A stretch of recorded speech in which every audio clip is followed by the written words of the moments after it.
Sesampainya di kota itu, Angga segera mencari kosan yang jaraknya cukup dekat dengan kampusnya. Setelah berkeliling hampir 2 jam, akhirnya Angga menemukan sebuah kos yang diinginkannya. Angga pun langsung menemui penjaga kos tersebut.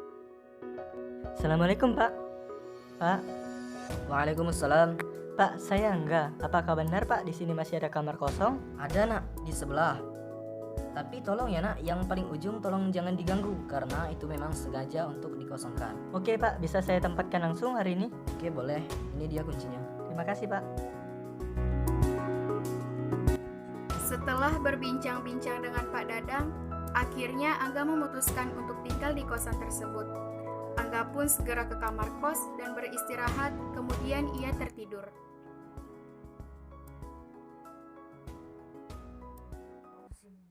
Di heningnya malam, seketika Angga terbangun karena ia mendengar suara musik yang menakutkan.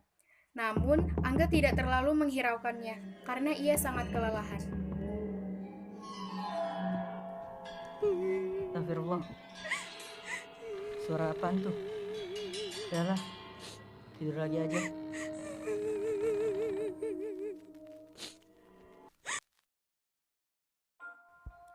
Keesokan harinya, Angga menemui Pak Dadang untuk menanyakan kejadian yang ia lihat tadi malam di ruangan sebelah kamarnya. Assalamualaikum, Pak Dadang. Waalaikumsalam. Semalam saya mendengar suara aneh, Pak. Apakah itu mungkin dari kamar sebelah, Pak? Hah? Suara aneh dari kamar sebelah? Gak ada nak, mungkin kamu salah dengar karena memang sengaja kamar itu dikosongkan. Jadi lupakan saja ya nak.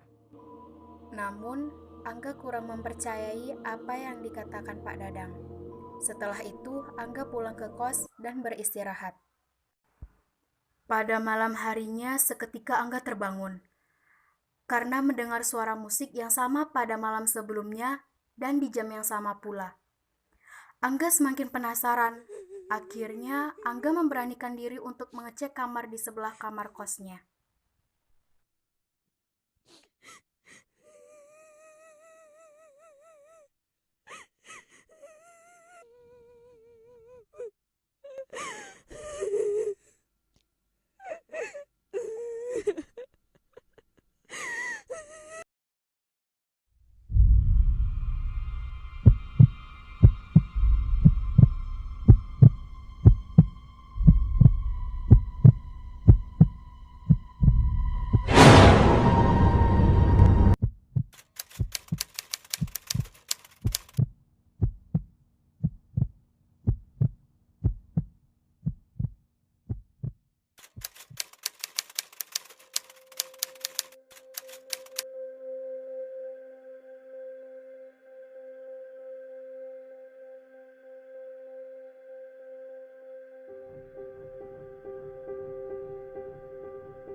Pak, semalam saya melihat sosok perempuan. Apakah benar yang dikatakan Bapak di sana tidak ada penghuninya? Jadi begini nak, sebenarnya kamar itu dulunya ditempati oleh seorang wanita yang cantik. Tapi entah mengapa wanita tersebut bunuh diri tanpa alasan yang jelas. Dan oleh karena itulah Bapak masih mengosongkan kamar itu sampai sekarang.